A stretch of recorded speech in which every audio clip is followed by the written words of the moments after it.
दोस्तों नमस्कार, बात करेंगे निफ्टी कल कहाँ पे कामकाज कर सकती है, क्या हमारा प्लान रहेगा कल एक्सपायरी के दिन।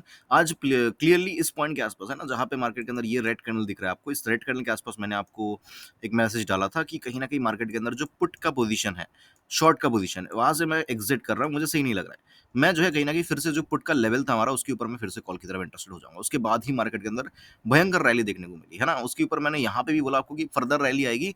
और यहाँ पे फर्दर एक ग्रीन कैंडल, बहुत तेजी से ग्रीन कैंडल बना, और इस ग्रीन कैंडल के अंदर कोई भी अगर 120 130 150 रुपए वाला कोई भी कॉल ऑप्शंस किसी ने भी लिया होगा है ना, उसमें मिनिमम 20 पॉइंट तो मिनिमम मिले आग बंद करके। अगर आप चाहो ना, नहीं 5 पॉइंट ही मुझे बुक करना है, आप 5 पॉइंट बुक करने के वो 20 पॉइंट ही बुक है, इतना फास्ट मोमेंटम आया।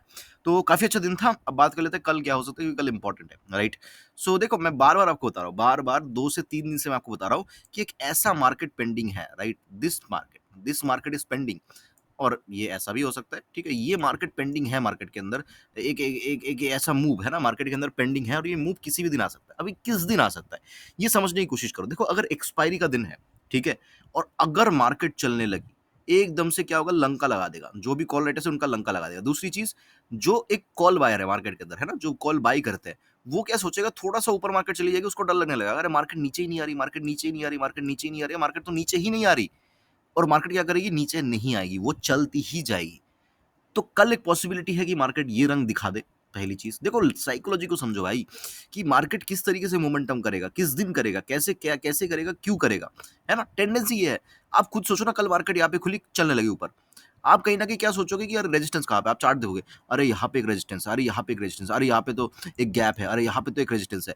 तो आप हर पॉइंट पे क्या देखोगे, हर पॉइंट पे आपके चार्ट के ऊपर ये बना रहेगा, ये। आप खुद से मन से बोलना, कमेंट करना आज है, अगर आप मार्केट कल ऐसे चलने लगे, आप क्या करोगे, आप ऐसे ही ड्रॉ करोगे ना, ये ये गैप है, ये रेजिस्टेंस है, फिर पता नहीं ये रेजिस्टेंस है, फलाना ढिमकाना। सो आप ड्रॉ करते जाओगे, और वो तोड़ती हुई चली जाएगी, तोड़ती हुई चली जाएगी, उसको कुछ फर्क नहीं पड़ता, इस तरीके से वो तोड़ती हुई चली जाएगी एक तरफा, इस तरीके से, राइट। तो ये एक पॉसिबिलिटी है। दूसरी पॉसिबिलिटी, कल अगर ये मोमेंटम नहीं आती तो फ्राइडे के दिन भी आ सकती है।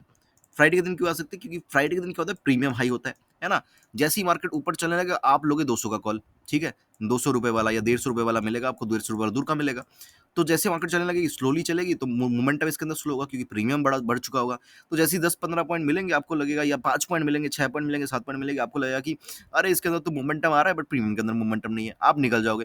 और वो चलती जाएगी इस तरीके से, जो जिसके पास पैसा है वो 200 250 300 रुपए वाला लेके पैसा कमा के लेके चला जाएगा। तो इसीलिए मार्केट के पास ये 2 दिन है, जिसके अंदर एक बड़ी मोमेंटम, ये जो हम एक्सपेक्ट कर रहे हैं, ये शायद मार्केट कर दे। देखो, 100% कुछ नहीं होता मार्केट के अंदर, बट ये एक मतलब साइकोलॉजी है ना, कि एक्सपेक्टेड है ये, ठीक है। बात कर लेते हैं किस तरीके से फिर मार्केट के अंदर हम कामकाज कर सकते हैं। दूसरी चीज, मार्केट के अंदर सेलर ने क्या किया, देखो सेलर ने यहाँ पे खुला मार्केट, 2 दिन से क्या हुआ, मार्केट खुली, ऊपर गई, फिर ऊपर रुक गई। आज जो है मार्केट खुली, नीचे आई, और ऊपर रुक गई। अब इस पूरे चार्ट के अंदर क्या दिख रहा है हमें, कि मार्केट एक रेंज के अंदर है, am I right. This is the range. But एक अच्छी चीज ये है कि आज का जो रेंज बना है, उसका जो लो है, वो कहीं ना कहीं प्रीवियस लो से ऊपर है। तो ये क्या शो कर रहा है, ये शो कर रहा है कि पुट राइटर्स कहीं ना कहीं they are more strong, right. Put writers जो है वो कहीं ना कहीं स्ट्रॉन्ग है कॉल राइटर से। तो कहीं ना कहीं हमारी जो टेंडेंसी होनी चाहिए, वो थोड़ा सा buy on dip, right, buy on dip होना चाहिए, या फिर हमें जो है ब्रेकआउट पे ट्रेड करना चाहिए, राइट। ओके, बात कर लेते हैं किस तरीके से हम कामकाज कर सकते हैं, क्या लेवल्स वगैरह रहेगा। देखो, नीचे तो पहले एक जोन बना लो, जो कि है 25 125 से लेके 25 125 से लेके 25,090, ठीक है। ये एक रेंज है हमारा, कितने पॉइंट का रेंज है, लगभग लगभग 30 पॉइंट का रेंज है, ठीक है।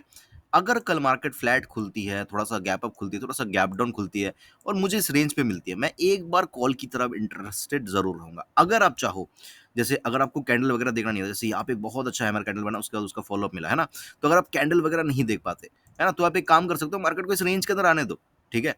फिर जैसे ऊपर चलने लगेगी, मतलब इस रेंज के अंदर आई, इस रेंज के आसपास आई, और 120 पे आने के बाद मार्केट ऊपर चलने लगी, कौन से पॉइंट के ऊपर, let me just see, market के अंदर 150, ठीक है, क्योंकि ये हमारा कैंडल इसके बाद मूवमेंट आया था, तो हम एक्सपेक्ट कर सकते हैं फिर से इसके ऊपर मूवमेंट आएगा। ये सारे इंटरकनेक्टेड है, ठीक है, इतना डीप मैं नहीं जा रहा। तो इसका मतलब ये है कि जो चार्ट को थोड़ा सा देखते हैं, वो क्या करो, इस रेंज के आसपास आए, 25,090 का ऐसा लगा के हम एक बार कॉल की तरफ जरूर इंटरेस्टेड रहेंगे। और अगर बहुत से ब्रेक करना है, तो एक काम करो, मार्केट को रेंज के अंदर आने दो, यहाँ से बाउंस होने दो, और 150 को ब्रेक करने दो, फिर हम कॉल की तरफ इंटरेस्टेड रहेंगे। लेकिन इसमें भी एक प्रॉब्लम है। अगर आप ये ट्रेड भी ले रहे हो, तो मतलब अगर आप करंट एक्सपायरी में ट्रेड कर रहे हो, तो फिर यहाँ पे ही कैंडल देख के ट्रेड करना। ध्यान से सुनना हर एक चीज़ को। अगर आप करंट एक्सपायरी में ट्रेड करने वाले हो, हीरो ज़ीरो वगैरह, ठीक है? तो आप क्या करना, तो आप इसी रेंज के अंदर कैंडल देख के ट्रेड करो, तो ही हीरो ज़ीरो मतलब करंट एक्सपायरी में ट्रेड करना। अगर आप क्या सोच रहे हो कि नहीं मैं सेफ प्लेयर हूँ, मुझे चार्ट देखना नहीं आता, तो आप अगर यहाँ पे बाउंस होने के बाद इसके ऊपर ट्रेड ले रहे हो, तो कहीं न कहीं आप जो है नेक्स्ट एक्सपायरी में ट्रेड करना, क्योंकि यहाँ पे थोड़ा-सा भी नीचे आएगा ना, तो आपका प्रीमियम खत्म हो जाएगा। फिर जितना ही ऊपर जाए, आपका प्रीमियम बहुत लेट बाद जो है यहाँ पे उस प्राइस पे, उस पॉइंट के ऊपर आएगा। तो इन चीज़ों के ऊपर ध्यान रखना है, ठीक है? नीचे की तरफ का क्या सीन है, किसी भी पॉइंट ऑफ टाइम 25,090 को जब तक मार्केट ब्रेक नहीं करती, तब तक मैं पी की तरफ इंटरेस्टेड नहीं हूँ। इसको ब्रेक करेगा जिसके चांसेस कम लगते हैं मुझे, बट अगर ब्रेक करता है तो मैं पी की तरफ इंटरेस्टेड रहूंगा। अब बात करते हैं मार्केट अगर फ्लैट खुलती है, गैप डाउन खुलते हैं, गैप अप खुलते हैं और ऊपर चले रहते हैं, आज के हाई के ऊपर डेफिनेटली मैं कॉल की तरफ इंटरेस्टेड रहूंगा, अगर मार्केट इसी जोन के अंदर खुल के इसको ब्रेक करते तो। लेकिन ये जो ब्रेक है ये सुबह सुबह हो जाना चाहिए, ठीक है? सुबह सुबह ही ये ब्रेक हो जाना चाहिए, या तो सुबह सुबह हो या तो 1-2 बजे के बाद हो, ठीक है? बीच में कहीं पे ना होगी 10-11 बजे ब्रेक हो गया, 12 बजे ब्रेक हो गया, तो उसका कोई वैल्यू नहीं रहेगा, ठीक है? ब्रेक होना चाहिए तो सुबह ही ब्रेक हो जाए, बढ़िया रहेगा, या फिर मार्केट लास्ट के 1 घंटे, डेढ़ घंटे, 2 घंटे के अंदर ब्रेक करे, तो मज़ा आ सकता है। ये 2 चीज़ मार्केट के अंदर हो सकती है, और अगर मार्केट ब्रेक करती है, तो मेरे हिसाब से मार्केट 2 चीज़ें कर सकती है। क्या? ये अगर ब्रेक हो गई, तो मार्केट क्या कर सकती है, मार्केट ऊपर जाके रुक सकती है काफ़ी देर तक रुक सकती है। उसके बाद एक रैली स्टार्ट कर सकती है, यहाँ पे एक बेस बना सकती है मार्केट। क्यों बेस बना सकती है? क्योंकि इसके ऊपर सब कोई पी कॉल की तरफ इंटरेस्टेड है, तो एक बार मार्केट इसके ऊपर निकलने के बाद मार्केट सबको जो है यहाँ पे उलझा सकती है एक बार, ठीक है? एक बार उलझा सकती है, और जो कॉल राइडर्स है वो भी निकलने की कोशिश करेंगे, तो उसके लिए मार्केट एक बार रुक के फिर ऊपर जा सकती है।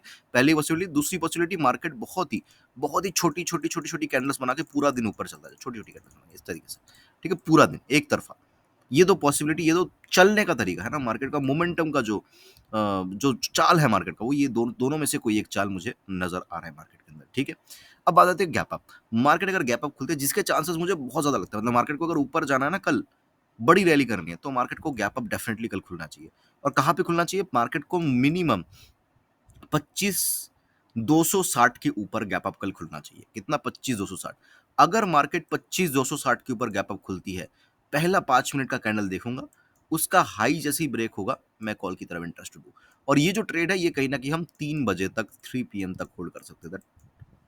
Target The target is around 3 p.m. This is the first 5 minutes candle, and if it breaks, we can continue to hold the trade till 3 p.m. ये मेरा टारगेट है। आप अपने हिसाब से जो है बुक कर सकते हो, या फिर अपने हिसाब से प्रॉफिट जो भी आपको सही लगे वो आप कर सकते हो। ये मेरी स्ट्रैटेजी रहेगी, क्योंकि मुझे एक्सपेक्ट है कि कल फिर जो है एक बहुत बड़ी ग्रीन कैंडल क्लोज हो सकती है मार्केट के अंदर, राइट? मेरे जो टारगेट्स है वो, अगर जैसे चल रही है मार्केट वैसे चलने लगी, तो मेरे हिसाब से 25,450, 25,550 तक भी मार्केट आराम से खींच सकती है। लेकिन उसके लिए डेफिनेटली मार्केट को एक ही कंडीशन है, मार्केट को 25,260 के ऊपर गैप अप खुलना पड़ेगा। गैप अप खुलने के बाद और एक कंडीशन अच्छा होगा, अगर मार्केट इस क्लोजिंग के नीचे ना आए, ठीक है? इस क्लोजिंग के नीचे मार्केट ना आए। ऊपर खुले थोड़ा-सा नीचे आ सकता है मार्केट, कोई दिक्कत नहीं, बट इस क्लोजिंग के नीचे ना आए। तो ये 2 कंडीशन मीट होगी, तो हम क्वांटिटी को, मतलब सपोज़ करो मार्केट ऊपर खुली, 5 मिनट का कैंडल बना और सेकंड कैंडल में ही ब्रेक हो गया, तो फिर तो ठीक है, कोई बात नहीं, ट्रेड हम ले लेंगे, ठीक है? इसके लो के नीचे हम ऐसे लगा देंगे, कोई दिक्कत नहीं है। मार्केट ऊपर खुली, अब नीचे आना स्टार्ट कर दिया, कोई बात नहीं है, फिर से जब ब्रेक करेगी हम कॉल ले लेंगे।